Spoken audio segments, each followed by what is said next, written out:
जय हिंद दोस्तों, Bayern education channel में आपका बहुत बहुत स्वागत है। रोजाना की तरह आज हम फिर लेकर उपस्थित हुए हैं जीके और जीएस की क्लास, जो कि इस चैनल पे आपको डेली शाम को 7 बजे देखने को मिलती है। यह हमारा प्रैक्टिस सेट 26 है। इसके पहले के 25 प्रैक्टिस सेट इस चैनल पे अपलोड हो चुके हैं। यदि आपने उनको नहीं देखा है तो डिस्क्रिप्शन में लिंक दिया है, वहाँ से आप लोग देख सकते हैं।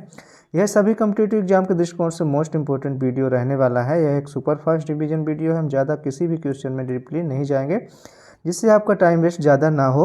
और ये सभी जितने भी इम्पोर्टेंट बुकें हैं, उनमें जितने भी इम्पोर्टेंट क्वेश्चन हैं जो प्रीवियस ईयर में आए हुए हैं, उन सभी को इस वीडियो में शामिल किया गया है।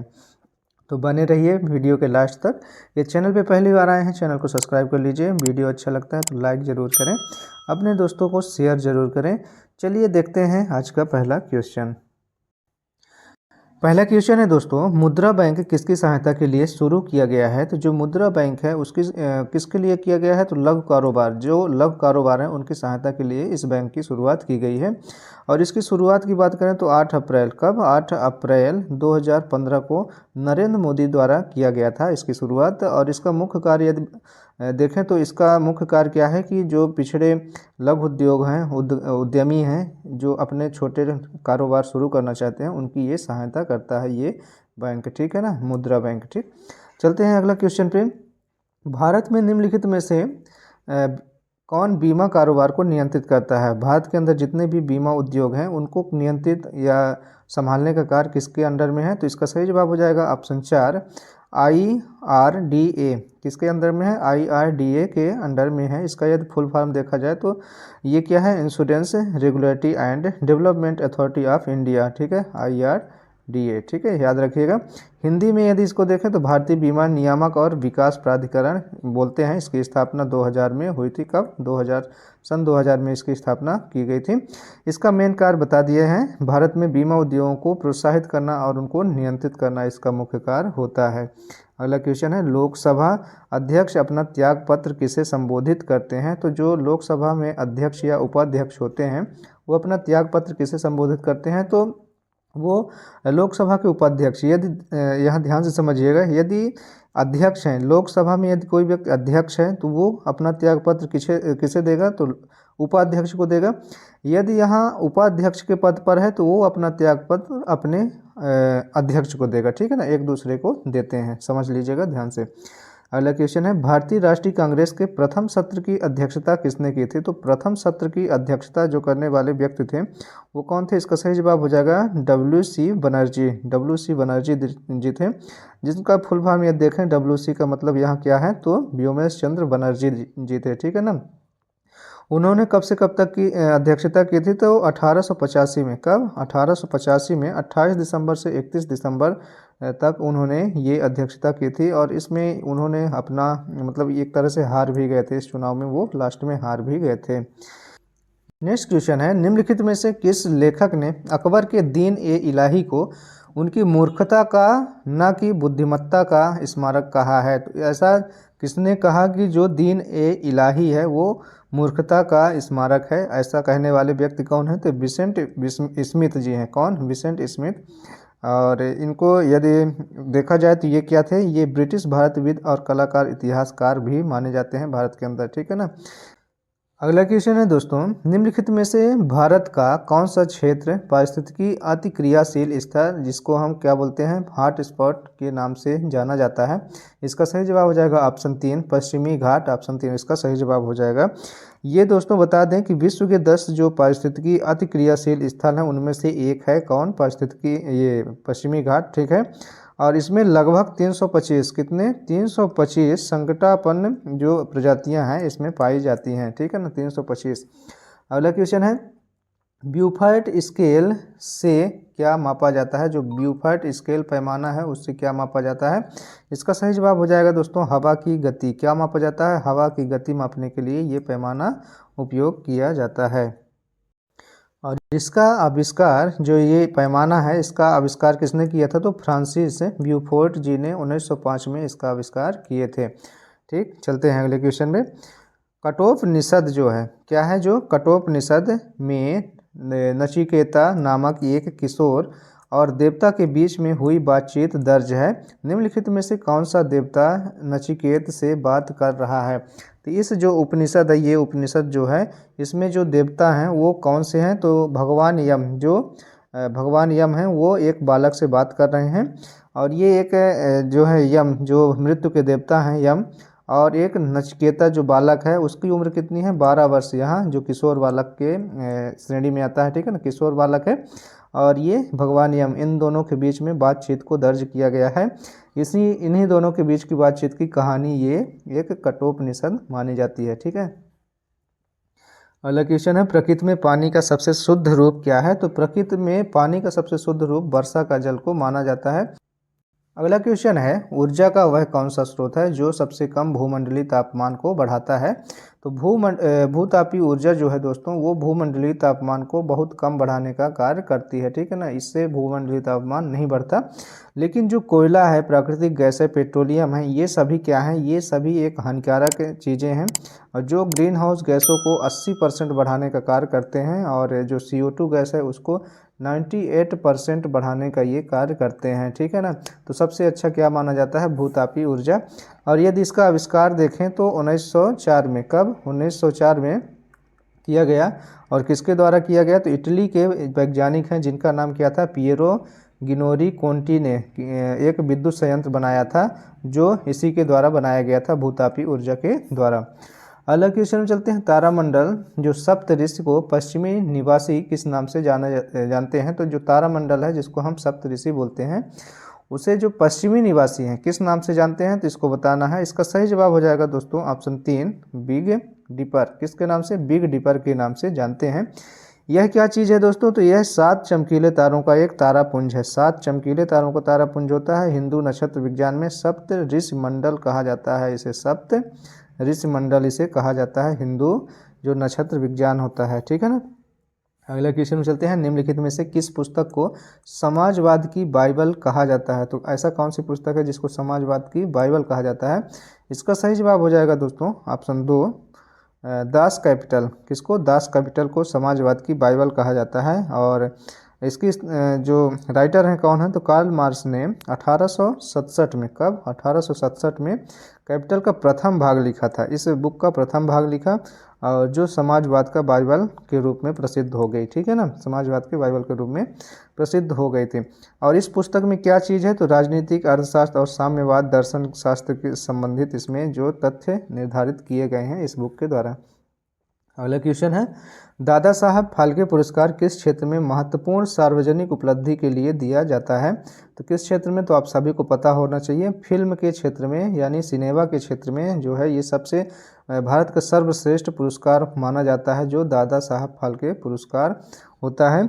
और ये किसके नाम से दिया जाता है, तो ये भी समझ लीजिए, ये एक जो फिल्मकार थे घुंडीराज, क्या नाम था, घुंडीराज गोविंद फाल्के, ठीक है, उनको ही हम दादा साहब फाल्के के नाम से जानते हैं। उन्होंने 1913 में एक फिल्म की थी, 1913 में एक फिल्म बनाई थी राजा हरिश्चंद्र, और उसी के बाद इनको सभी दादा साहब फाल्के के नाम से जानने लगे थे। और उन्हीं के नाम से ये जो फिल्म पुरस्कार है वो दिया जाता है और साल में एक बार इसको दिया जाता है, ठीक है ना। और इसकी शुरुआत भारत द्वारा 1969 में की गई थी। तो कब की गई थी, तो 1969 में शुरुआत की गई थी, याद रखिएगा। और सबसे पहले किसको दिया गया था, तो याद रखिएगा सबसे पहले जो इस पुरस्कार को प्राप्त करता है तो कौन थे, अभिनेत्री, मतलब लेडीज हैं, अभिनेत्री देविका रानी थी। कौन थी, देविका रानी। किसको दिया गया पहले, तो देविका रानी जी को सबसे पहले ये दिया गया था पुरस्कार, ठीक है। और ये आपकी जानकारी के लिए बता दें कि इसमें क्या क्या मिलता है, तो समझ लीजिएगा ध्यान से। एक स्वर्ण कमल मिलता है, ठीक है, एक सोने का कमल मिलता है, 10 लाख रुपए मिलते हैं, एक प्रमाण पत्र मिलता है, रेशम की एक पट्टिका मिलती है और एक साल में ये दिया जाता है, ठीक है ना। तो इतने चीज़ इसमें दिया जाता है, 10 लाख रुपए और एक सोने का कमल मिलता है, एक प्रमाण पत्र, रेशम की एक पट्टी मिलती है। तो किस में दिया जाता है, फिल्म के लिए ये दिया जाता है। ऑप्शन 1 इसका सही जवाब हो जाएगा। अगला क्वेश्चन में चलते हैं, भारत में हरित क्रांति का जनक किसे कहा गया, तो भारत के अंदर हरित क्रांति का जनक किसे बोला गया, आप सभी को पता है तो कमेंट बॉक्स में कमेंट करके ज़रूर बताया करें। इसका सही जवाब हो जाएगा ऑप्शन 2, यहाँ क्रम मिस्टेक है, ध्यान दीजिएगा। ऑप्शन 2 नॉर्मन बोरलॉग को हरित क्रांति का जनक माना जाता है। और ये कहाँ के हैं, तो ये अमेरिका के वैज्ञानिक हैं, ठीक है ना, ये अमेरिका के वैज्ञानिक माने जाते हैं।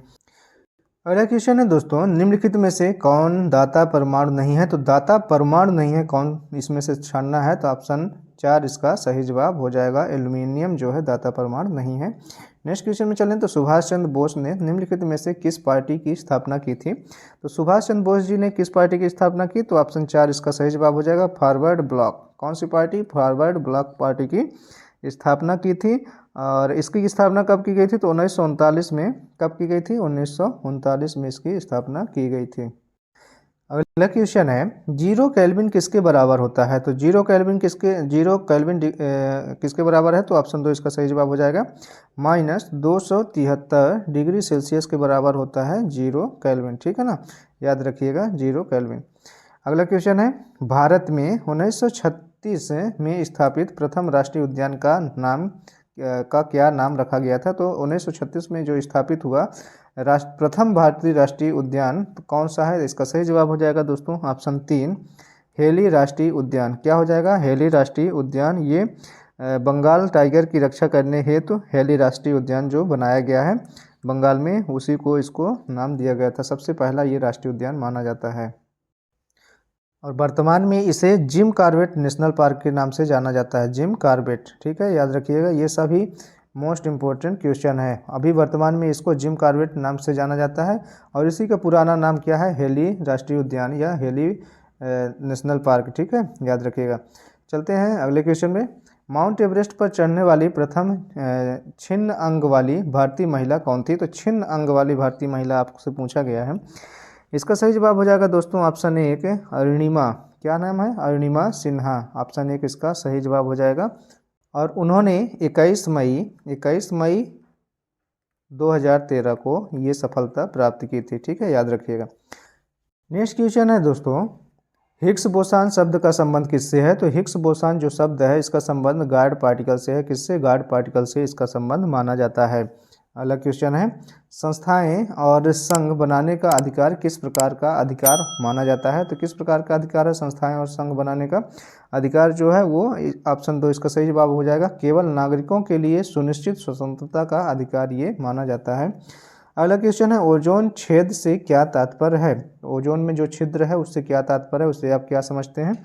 इसका सही जवाब हो जाएगा ऑप्शन 3 समताप मंडल में ओजोन परत की मोटाई कम होना। जो ओजोन परत है उसकी मोटाई कम हो जाती है, उसी को हम क्या कहते हैं? ओजोन छेद कहते हैं, ठीक है ना। नेक्स्ट क्वेश्चन है दोस्तों, संयुक्त राष्ट्र संघ दिवस कब मनाया जाता है? तो इसका सही जवाब हो जाएगा ऑप्शन 1 24 अक्टूबर को मनाया जाता है और यह संयुक्त राष्ट्र चार्टर की वर्षगांठ की स्मृति के रूप में मनाया जाता है, ठीक है ना, उसको याद दिलाने के लिए मनाया जाता है।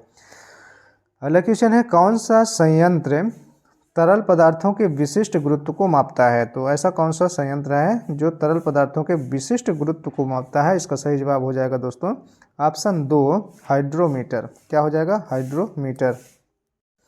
नेक्स्ट क्वेश्चन है, एक कंडक्टर का प्रतिरोध किसके व्युत्क्रमानुपाती होता है? तो एक कंडक्टर जो होता है, चालक होता है, उसका प्रतिरोध जो होता है वो अनुप्रस्थ भाग का क्षेत्रफल के व्युत्क्रमानुपाती होता है। जैसे R बराबर क्या होता है? 1/A इंटू एल होता है, ठीक है ना। ये अनुप्रस्थ काट का क्षेत्रफल होता है जो प्रतिरोध के व्युत्क्रमानुपाती और लंबाई के समानुपाती होता है, ठीक है। तो ऑप्शन 3 इसका सही जवाब हो जाएगा। अगला क्वेश्चन है, पौधे मिट्टी में घुले हुए नाइट्रेट को अवशोषित करते हैं तथा उन्हें परिवर्तित कर देते हैं, तो ये क्या कहलाता है? किस में परिवर्तित कर देते हैं? इसका सही जवाब हो जाएगा ऑप्शन 4 प्रोटीन में। तो जो पौधे होते हैं वो मिट्टी में घुले हुए नाइट्रेट को अवशोषित करते हैं तथा उन्हें किस में परिवर्तित कर देते हैं? प्रोटीन में परिवर्तित कर देते हैं। अगला क्वेश्चन है, हवा में परागण को कहते हैं, जो हवा में परागण होते हैं उनको क्या कहते हैं? इसका सही जवाब आपको बताना है। ऑप्शन 3 वायु परागण उसको बोला जाता है, वायु परागण। ऑप्शन 3 इसका सही जवाब हो जाएगा। अगला है, युवा जो कि प्रधानमंत्री कौशल विकास योजना के अंतर्गत एक कौशल विकास कार्यक्रम है जिसके द्वारा प्रारंभ किया गया है। तो किसके द्वारा प्रारंभ किया गया है ये चीज़? तो इसका सही जवाब हो जाएगा ऑप्शन 4 दिल्ली पुलिस के द्वारा इसको प्रारंभ किया गया है और अगस्त 2007 में प्रधानमंत्री कौशल विकास योजना के अंतर्गत यह कौशल विकास कार्यक्रम जो कि युवा है उसकी शुरुआत की गई है। तो कब की गई है? तो 2017 में, ठीक है, याद रखिएगा। अगला क्वेश्चन है, केसर का मुख्य उत्पादक राज्य कौन सा है? तो केसर कहाँ उत्पादित होती है? आपको सभी को आइडिया होगा। इसका सही जवाब हो जाएगा ऑप्शन 3 जम्मू एवं कश्मीर में। कहाँ? जम्मू एवं कश्मीर में केसर का उत्पादन सबसे ज़्यादा होता है। नेक्स्ट क्वेश्चन है, सुत्तरिया किस राज्य की शास्त्रीय नृत्य है? तो जो सुत्तरिया है किस राज्य की शास्त्रीय नाच है या नृत्य है? इसका सही जवाब हो जाएगा ऑप्शन 3 असम की। कहाँ की? असम की ये शास्त्रीय नृत्य मानी जाती है। अगला क्वेश्चन है, भारत का प्रथम उर्वरक संयंत्र स्थापित है कहाँ? कहाँ किया गया था?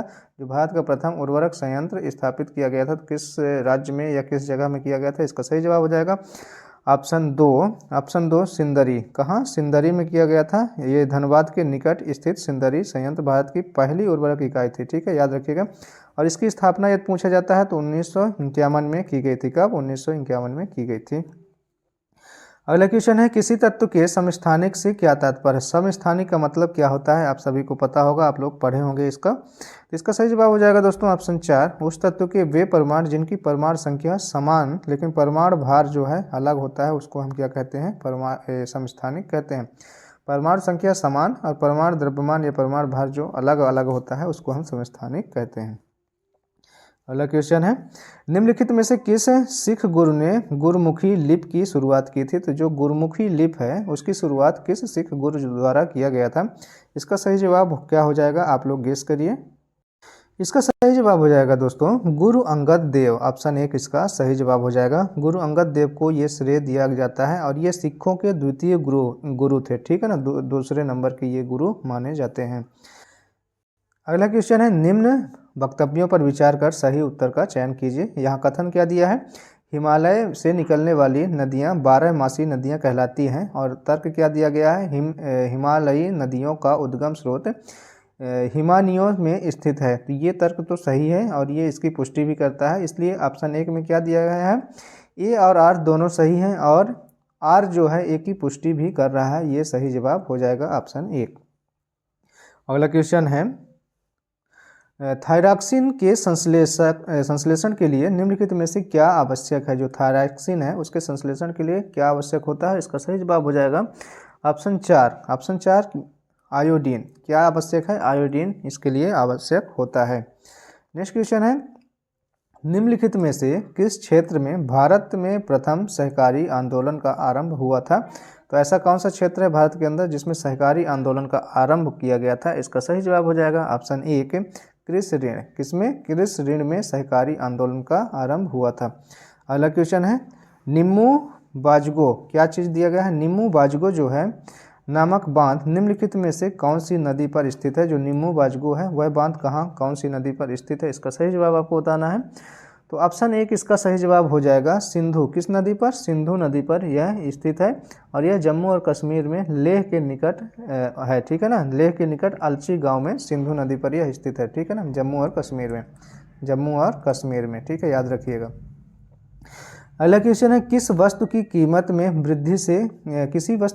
में वृद्धि से क्या प्रेरित है? यदि किसी वस्तु की कीमत में वृद्धि होती है तो उससे क्या मतलब निकलता है? इसका सही जवाब हो जाएगा ऑप्शन 4 मुद्रा के मूल्य में गिरावट और वस्तु के मूल्य में वृद्धि। ठीक है ना, तो जो मुद्रा की मूल्य है उसमें गिरावट और वस्तु के मूल्य में वृद्धि, इसका मतलब क्या होता है कि किसी भी वस्तु की कीमत में वृद्धि से इसका तात्पर्य माना गया है। अब आज का लास्ट क्वेश्चन देख लेते हैं। चलिए, वीडियो का लास्ट क्वेश्चन, निम्नलिखित में से कौन सी पार्टी का संगठन डॉक्टर अंबेडकर द्वारा स्थापित नहीं किया गया? तो इसका सही जवाब आपको बताना है। 3 में से ऐसी कौन सी पार्टी है जिसका संगठन जो है डॉक्टर अंबेडकर द्वारा नहीं किया गया? इसका सही जवाब हो जाएगा ऑप्शन 1 दलित मुक्ति मोर्चा। ये पार्टी जो है ऐसा पार्टी है जिसका संगठन डॉक्टर अंबेडकर द्वारा नहीं किया गया है। तो दोस्तों ये थे आज के मोस्ट इम्पोर्टेंट 40 क्वेश्चन जो जीके और जीएस से लिए गए थे। आपको यह वीडियो कैसा लगा? आप लोग कमेंट बॉक्स में अपनी राय ज़रूर लिखें और बताएं कि आपको किस तरह का और वीडियो चाहिए। और यदि चैनल पर पहली बार आए हैं, चैनल को सब्सक्राइब जरूर कर लें क्योंकि यहाँ डेली जॉब से रिलेटेड न्यूज़ और साप्ताहिक जॉब से रिलेटेड न्यूज़ यहाँ प्रोवाइड कराई जाती है। और शाम को 7 बजे तो आप लोग को पता है जीके और जीएस की क्लास यहाँ डेली शाम को 7 बजे अपलोड की जाती है। तो यदि आप किसी भी जॉब की तैयारी कर रहे हैं या जॉब से रिलेटेड न्यूज़ डेली अपडेट रहना चाहते हैं तो इस चैनल को ज़रूर सब्सक्राइब करें। मिलते हैं नेक्स्ट पार्ट को लेकर कल शाम को 7 बजे। तब तक के लिए आज्ञा दीजिए। जय हिंद, जय भारत, अपना ख्याल रखिएगा।